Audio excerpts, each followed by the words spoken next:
Hello Wastelanders, and in today's video we're going to be checking out one of the most nuanced characters in the America Rising2 mod for Fallout 4, Colonel Morgan Whitehill. She is significant not only for her complexity but also because she can alter the path of her entire faction going forward. So let's begin at the beginning on the Atlantic oil rig where we meet her for the first time. General Russell Ward, United States Army, just what the hell is going on here? General, we need to talk. The door behind me still works. It'll bring you to the war room. Meet me in there. It's the safest place on the oil rig. Understood. Let's move out. For context, General Ward has just been reanimated from 200 years in a vault and has shown up on the oil rig to retake it in force. It's a dangerous place and no one expected to find anyone alive here alone. Let's give Whitehill a chance to explain what brought her here. How? I've seen your files, sir. You were supposed to be here 200 years ago. Who are you, soldier? I'm Colonel Whitehill. I served here under General Douglas up until 2279, when the lab suffered a containment breach. After that, everything fell apart. Those of us that didn't die abandoned the oil rig and either went into hiding or deserted. God, how could this happen? And these creatures, how many are there? How do we get rid of them? Those things are ghouls. The labs were working on some sort of project to create and use them as fodder. It went very badly.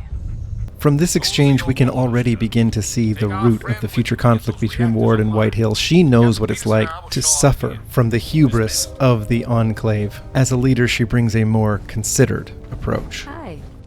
This won't be easy. There's a lot of ghouls roaming the oil rig. Are you ready? Despite being aware of her own mortality, Whitehill proves her mettle in combat again and again. And in fact, her worth goes far beyond that, since it seems as though the station could not have run without her. When we try to sign in and start the reactor again to get the station back online, it will only accept her credentials. That is how crucial she was to the operation of the station on every level. Her impressive intellect and expertise are on display as she single-handedly knows how to restart a nuclear reactor as though she were a nuclear specialist, in addition to being a highly trained officer and combatant. It's just a matter of inserting the dampening coils and nuclear agitators. You should be able to find spares in the reactor room. But it's obvious that Whitehill doesn't just work hard to gain new abilities. She also works hard to know as much as she can when making decisions. Whitehill read 200-year-old records about General Ward and knew them in the moment she met the man. Only a fierce respect for knowledge could make someone do that. It's encouraging that so much seems to have powered on. General Ward in this moment is reaping the success that Whitehill has sown, and she shows again and again that she has a better understanding of the situation than he does. Granted, Colonel. When we lost the oil rig, we also lost the ability to communicate with other outposts in the region. I don't know how many of those outposts are still around, but if we could bring the comms equipment back online, we could order them to regroup here. I see. Whitehill doesn't wear her feelings on her sleeve, but by accessing her terminal, we can see what her thoughts were in this moment. In an entry called Back to Business, she expresses understandable surprise that her fortunes have turned around so quickly, but the most significant part of this entry actually occurs at the end, where she tells us that when she came back to the oil rig, she knew she might die. But we've lost so many facilities to stupid experiments, I couldn't let the Atlantic oil rig be another. This is a core sentiment for Colonel Whitehill. Ma'am. It looks like they've got an officer captive here. We'll need to fight our way to them. Ready? Morgan Whitehill relentlessly gathers the broken pieces of the Enclave back together and risks everything in the process, not for the sake of an ideal, but for the sake of her fellow survivors. She has been with all of them through dark times and knows the trauma they have suffered firsthand. Given the circumstances, you'll excuse my suspicion. Stand down, officer. We're looking for some remnants. We've secured command and need to regroup. Colonel Whitehill, can't believe it, good news at last. I was taken prisoner while scavenging for supplies. I was with a group of other survivors holding out in an old family bunker. They'll have no qualms returning to the oil rig, I'm sure. Thank you again. Excellent. Thank you for the information. I'm gonna make my way to the bunker now, Lieutenant. Meet me outside. So let's take a minute to reflect on what we've learned. Colonel Whitehill may seem cold and kind of dispassionate on the surface, but the scars on her face, they serve as a reminder that if she has learned to be cautious, it's because the wasteland taught her that lesson at great expense. The discerning among us will see that she does stay guarded, but that is for the purpose of better protecting those she cares about. On a side note, I think it's about time I turned off this infrared so that everybody isn't glowing throughout this entire video, am I right? Now, observe with me in this reunion Whitehill's about to have how we can see her fondness for her fellow Enclave soldiers shining through when she gets to meet some of them that she had almost given up hope of ever seeing again. Oh, well, I'll be damned. Colonel. Stanley? Aren't you a sight for sore eyes? Didn't think I'd see you anytime soon. What have you been up to all this time? A lot. I'll fill you in on the details later, but suffice to say that with the help of the lieutenant, we've managed to secure the oil rig. Now I'm trying to track down survivors and bring them back. The oil rig? That thing still floating? Just about. Your expertise is sorely needed, though. You hear that, guys? We've actually got orders. Pack your things. Thank you, Stanley. The Enclave, as General Ward sees it, is about power, but through Whitehill's eyes, we can see that the Enclave is really more about community to her, and that's what she's protecting. These values of Morgan Whitehill's are further reinforced in her terminal entry about her reunion with Myers, where she says having him here makes it feel more like home. She makes sure to introduce Myers to General Ward personally. General Ward, this is Chief Engineer Myers. He was stationed here before the evacuation. The lieutenant and I found him amongst other survivors. And in the exchange between Myers and Ward, we can see how removed Ward is from the experience of the other Enclave survivors. I can see that. Say, General, I've got to ask. Whitehill said you came from a vault, but do you not know Raven Rock? Colonel Whitehill told me. A great loss, yes. But there are multiple fallback locations I can still attempt to make contact with. All right, give me a day. I'll have it in tip-top shape for you. We're counting on you, Stanley. Thank you for the help. I wasn't expecting to run into Stanley, but I'm glad we did. What? No reward for my efforts? I've got some ammo I could spare. Here you go. A few more insights can be gleaned from those last couple of exchanges. One of them is that she has a connection to the other Enclave remnants that General Ward will probably never have. And the other one is that when we ask her for a reward, all she has to give us is some ammo. She's not a materialistic person. She doesn't have or do things for money. She's motivated by a sense of connection. And speaking of connections, I may have stumbled across another one. When I went into Barrett's quarters, that's the quartermaster on board the oil rig, I found that Colonel Whitehill's clothes were in one of the dressers there. The high-ranking officers' quarters are on a whole different floor. This might mean they're in a romantic relationship together, but Barrett is really a pretty tight-lipped person. She's not going to be the one to tell us anything. What's your story? Not much to tell. Been Enclave all my life. All you really need to know is don't piss me off, and I'll make sure you get the good stuff. We are left to speculate about Whitehill's romantic relationship, but what we do know for sure is that things escalate very quickly on board the oil rig for Whitehill and the other Enclave remnants when the communications come back up and when General Ward is able to reestablish communications with a central high command that Whitehill and the other Enclave members who've been out in the wasteland haven't had a real connection with in a very long time. The moment when command reappears seems almost surreal for This is them. High Command. Confirm your identity. State how you got this frequency. I don't believe it. Maybe that's why Whitehill and General Ward interpret the benefits of high command so very differently. Whitehill sees a relief for her fellow soldiers. Ward sees a return to the ideological crusade of the Enclave. Having contact with High Command means we can put through equipment and personnel requisitions. Assuming they've started caring about the oil rig again? With their support, we'll be able to restore the oil rig to its full potential and return to our primary goal. When a representative of High Command finally gets on the line, he calls himself a senator, but there's no way he could possibly have been elected by anybody, and he seems to share Ward's values more than Colonel Whitehill's. Allow me to congratulate you on your resuscitation. I'm told you're reactivating the Atlantic oil rig. Tell me, did Dr. Kane make it out of the vault with you? Senator Matthews' first question is about whether Dr. Kane, the leading Enclave scientist for FEV, made it out of the vault with him, so that tells you where Matthews' priorities lie. He wants to get the Enclave back to the business of weaponizing FEV, a practice that they are so infamously associated with. A practice that took many of Colonel Whitehill's compatriots from her 10 years ago. Senator, Chiefs of Staff, you telling me I've gone from living in a hole in the ground to having a functioning government again? Things in the Enclave have escalated quickly for everyone, but none more so than Colonel Whitehill. Ma'am. I know some of the others are downbeat, but I'm optimistic about our position. Just a few weeks ago, I had to fend for myself in the wasteland. Now, I'm back at HQ. On Yes, the one it needs hand, a lot of Whitehill work, seems but grateful I'm for a confident in our return to her abilities. Enclave community, be in but a on the position other, to her establish backstory ourselves reveals that she knows firsthand what happens when a power-hungry Enclave's ambitions outreach What's its your story? grasp. Like many, I was born into the Enclave. I carried out my training over at Raven Rock in DC, and then transferred here shortly before it was destroyed. General Douglas spent most of his time overseeing the lab's work, so I handled the operation of our field troops in the Commonwealth. Losing Raven Rock hit us hard. We were isolated.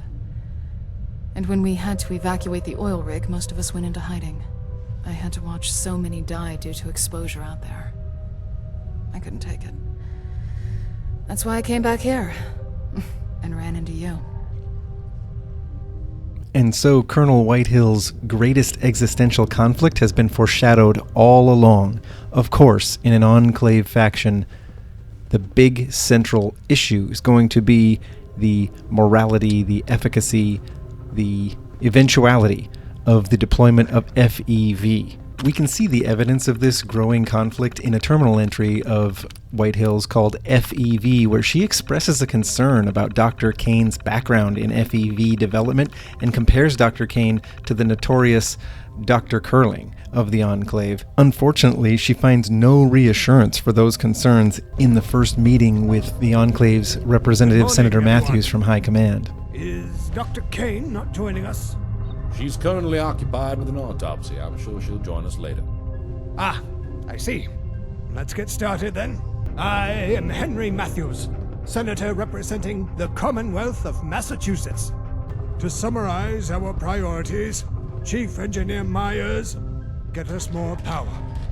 Dr. Kane, you keep working on the FEV. This comes directly from the President. After this, we walk in on a meeting where Whitehill's concerns about FEV appear to fall on deaf ears. Morgan, I have heard your concerns. I assure you I will take them on board.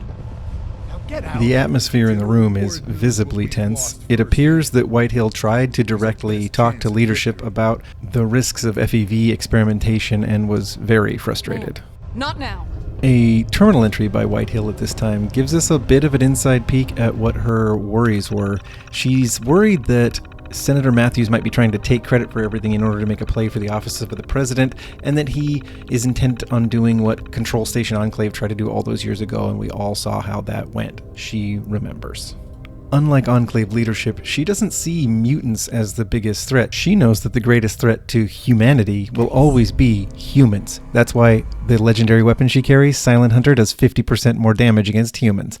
Not mutants, not ghouls, humans. Considering all that, perhaps it is inevitable that as we exit Hallucinogen on a mission for Dr. Kane to get FEV supplies, Colonel Whitehill approaches us with a clandestine proposal. Listen to me carefully. You cannot go along with this plan.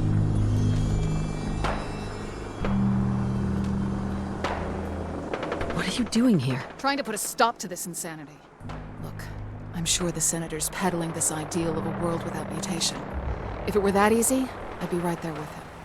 The reality of this is, if Senator Matthews gets his way, the repercussions will be unfathomable. Tell me what's going on. For as long as I can remember, Enclave scientists have been trying to modify the FEV to attack mutated tissue in some way or another. Matthews wants Dr. Kane's strain to be as aggressive and distributed as possible. And there's the problem. People like you and General Ward, Enclave personnel who haven't been exposed to radiation for extended periods of time, the FEV wouldn't touch you. But people like me, Enclave remnants who've had to scavenge the wastes for years. We've been exposed to enough radiation that the FEV would end us. And once people catch wind of the FEV, I guarantee they will all band together to destroy the Enclave. They'd be fighting for their survival. We can't let this happen. So there lies the rub. She and the version of the Enclave she cares about are in danger. Are there any other options? What I'm going to propose sounds extreme. Is extreme. But there really is no other option. General Ward firmly believes in the Senator's plan, and we don't have the authority to stop the FEV distribution system from being built. I'm afraid the only choice we have is to eliminate Senator Matthews and General Ward. This cannot have been an easy conclusion to reach. Why are you telling me all of this? I found out about those Enclave survivors you rescued from the harbor. I applaud you for it. You seem to share my values. She hopes she's got the right idea about us, but she's risking everything to tell us this. And frankly, this has to raise questions for us as well. What's your plan exactly? Of course, I still believe in the Enclave's vision. The United States of America is rightfully ours. We are the country's successor. I believe that with our world-class equipment and facilities, we can take back what's ours through use of In that way, force. she's very aligned with the traditional Enclave vision. But if she wants to get rid of all FEV research, that wouldn't seem very much like the Enclave A simple anymore. solution is just to kill her. That could work, but the truth is, I think her FEV work is invaluable. I just disagree with the format it's being used in. I'm hoping we could have her create a localized delivery method.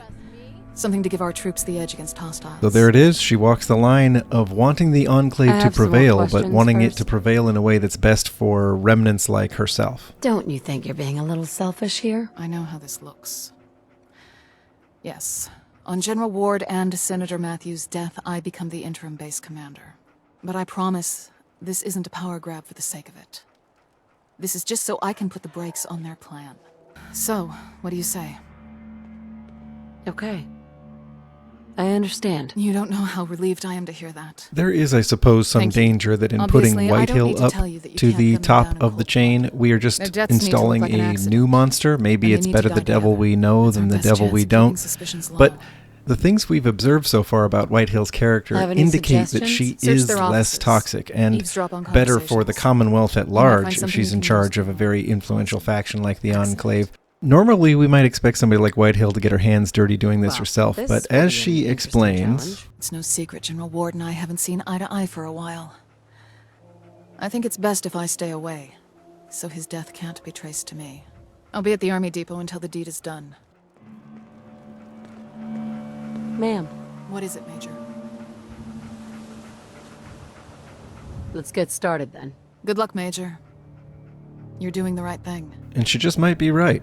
Because Whitehill is a more complicated character with a more complicated relationship to the Commonwealth at large and to the Enclave, she is more capable of seeing what the right thing is in a gray situation than leadership like General Ward would be. She does her part to cover her tracks because her very next terminal entry is redacted, and when we report our success to her at the Army base, For now, I'm the interim commander of the Massachusetts Division of the even in Enclave. this moment of All success, going she's well, aware I'll of her assume the effect station on her permanently fellow sometime in the Enclave future. members. I'm not blind to the fact that in the short term, there's going to be a lot of confusion and pain from the loss of such high-ranking officials.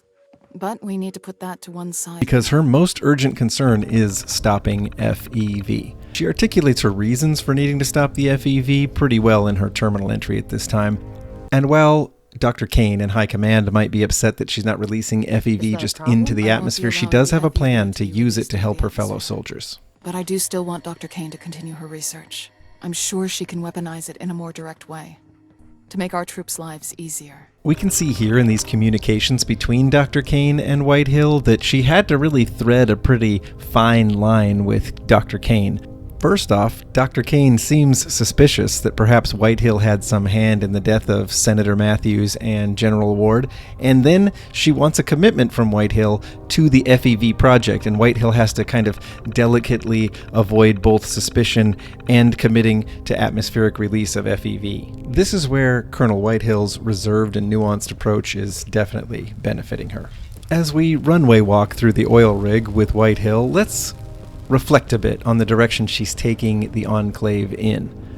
She is still pushing FEV as a weapon for the Enclave. She wants it localized, though, because she knows that many Enclave remnants actually have some radiation mutations themselves and would be taken out by the Enclave's ultimate weapon as collateral damage, which she is not okay with. That said, she is not about to spare any of the Enclave's enemies that same fate. It would be wrong to assume that Whitehill is going to turn the Enclave into some kind of benevolent force for the Commonwealth at large, because she's still very tribal. She really does only care about the Enclave and Enclave troops. The line for her is pretty clear, because when Dr. Kane goes to demonstrate FEV on an Enclave soldier, Whitehill is fine with it because that soldier is also a traitor. You don't have to do this. You shouldn't have leaked information, Corporal. A traitor. So for her, that is a black and white line. You are with the Enclave or you are against it. You've got this all wrong. I didn't do anything. I think it's time you see FEV Kane 9B in Any action. ideas we may have had about Whitehill being some kind of humanitarian leading the Enclave are pretty much dashed here when we have misgivings about testing FEV on these living subjects. This is making me uncomfortable. I understand the sentiment. I'll do it. We noticed early on that Whitehill has a more considered, measured approach, a little more perspective than the reckless and ideological General Ward, but that doesn't mean she isn't completely ruthless in her protection of the Enclave and her people. You can't argue with the results. We hold the solution to the mutated hordes in our hands. Let me work with the chief engineer to release my FEV throughout the world. No. My word is final, Doctor. So it would seem that Whitehill has prevented the Enclave's indiscriminate slaughter of basically everyone in the world at this point who was been affected by radiation, and we can see from a terminal entry that it's Myers, her friend, who she entrusts with stopping this from happening. Now that this crisis for the entire Commonwealth and beyond has been averted, who have we put in charge of the Enclave? In her office, where General Ward kept a picture of himself behind the desk, she just has a landscape painting. There's less ego there. In her quarters, which are the same size as the typical officer's quarters for really anyone in the Enclave, she's not living with the opulence of a dictator, she's living with the simplicity of a soldier. A few very simple weapons and not many decorations. The few she has in here seem to just be carryovers from when General Ward decorated this apartment. And reassurances like these are important because the Enclave faces more challenges, more enemies, more conflicts, and how they face them will affect the Commonwealth going forward. Whitehill seems aware of this. In fact, she puts out an announcement to all the Enclave entitled The Brotherhood of Steel, in which she says that they are in the area and that people should deal with them only when the odds are in their favor. Their time will come. The Brotherhood of Steel represent kind of an interesting threat to the Enclave because the Enclave and the Brotherhood of Steel resemble each other so much. In fact, the Enclave is really just an exaggerated version of Maxon's Brotherhood of Steel here in the Commonwealth. That being said, both of these factions are so equally warlike that a contest between the two of them was probably unavoidable. We are there with a front row seat to Whitehill's thoughts when the Enclave triumphs. This moment's going to go down in history, you know? This is the moment everything changes. Look Down she at goes. that. Good riddance.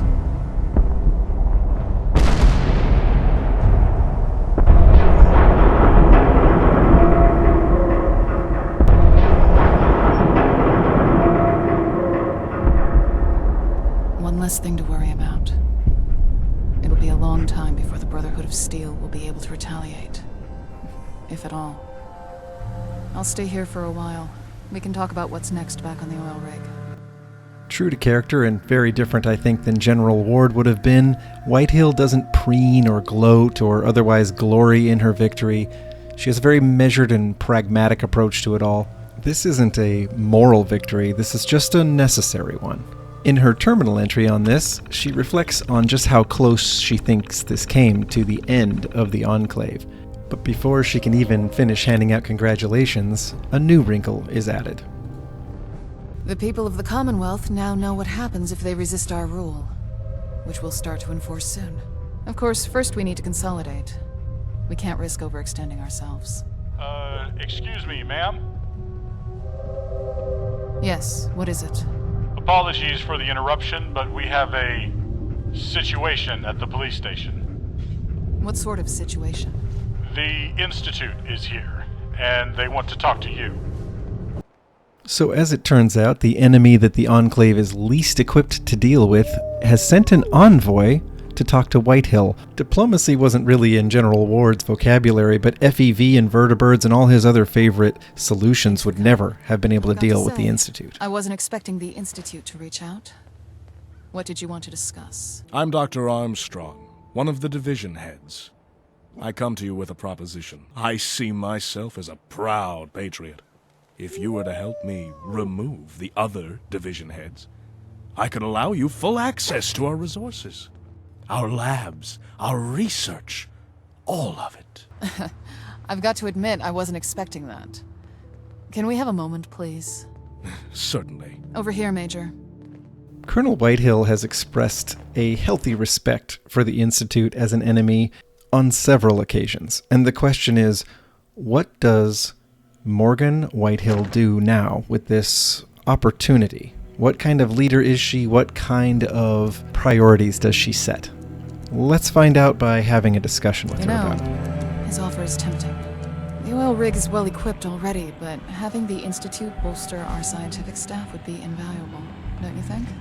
It also gives us a way out of our current conflict with the Institute with minimal casualties. In this latest test of her leadership, we see that Whitehill yet again is thinking of her compatriots in the Enclave, how to minimize their suffering, how to benefit them most. And she stays on theme when asked what she would use the Institute's resources for. I think we'd make them divert focus away from their synths and instead look to improve food and water production. We have limited hydroponics facilities on the oil rig, and they could stand for improvement. I'm sure the troops would appreciate better rations. To be honest, I think we just have a binary choice here. Either we cooperate with Dr. Armstrong and put the Institute to work for us, or we eliminate them entirely. We can't risk the difference between Whitehill and Elder Maxon or General Ward is her willingness to consider integrating with the Institute. I've had enough of fighting. Let's have some peace for a change. Yes. I guess it's worth the risk. Let's do this. Exactly what I'm thinking.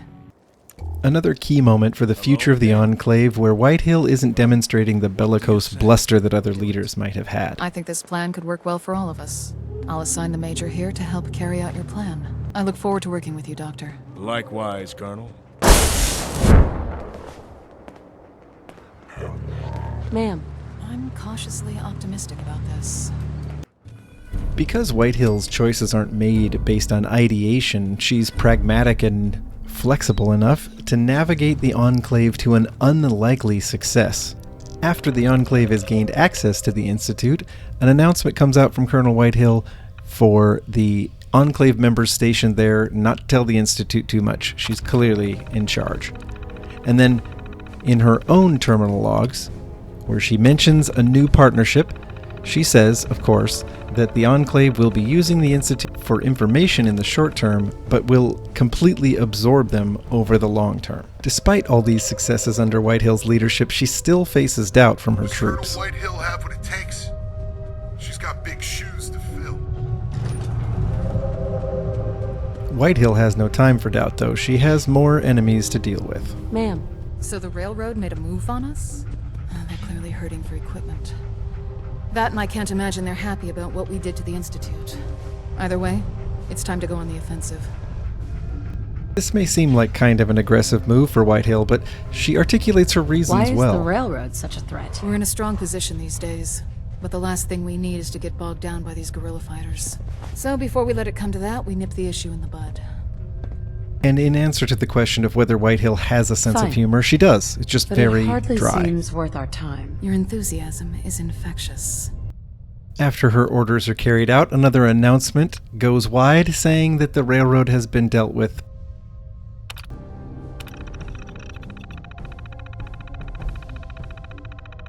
As far as I'm concerned, now's the time for consolidation. And a well-earned rest for you. Is that a problem? I won't lie. I'm not sure what to expect from High Command. That said, they've been cagey about their status ever since we re-established contact. They might strongly disagree with me not releasing the FEV, but I don't think they're in a position to do anything about it. It was good work. And so, how should we conclude our analysis of Morgan Whitehill, Colonel of the Enclave? She is a testament to resilience. That through trauma and through fire, people can come back stronger and more resilient. That her empathy and her loyalty to her community serve them incredibly well. And that you can take the soldier out of the Enclave, but you can never take the Enclave out of the soldier. As you all know, we've faced many hurdles over the years. Many of us have lost our homes. This oil rig, Raven Rock, so many other bases. We've had to endure loss time and time again. Now, we take fate firmly in our hands, ready to embrace a new future. We've been able to restore the oil rig to full operational capacity. The Army Depot has been fortified and is now a training ground for promising new recruits. North Boston Police Department is ours, and has been supporting our operations in the city. The people of the Commonwealth will have no choice but to see us as the de facto power in the region. We must stay vigilant, and remember that there are still threats out there that will resist our rule.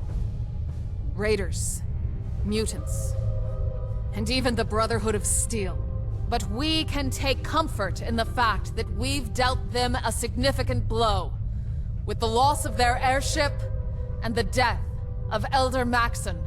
And we can also take comfort in the fact that we have the resources of the Institute at our disposal. After so long, we have finally made real progress. We've succeeded where others have failed. We're the strongest detachment of Enclave forces, and we'll only grow stronger! We'll drive out lawlessness. We'll drive out hostile mutants. And we'll eliminate those who stand against us. The future belongs to the Enclave!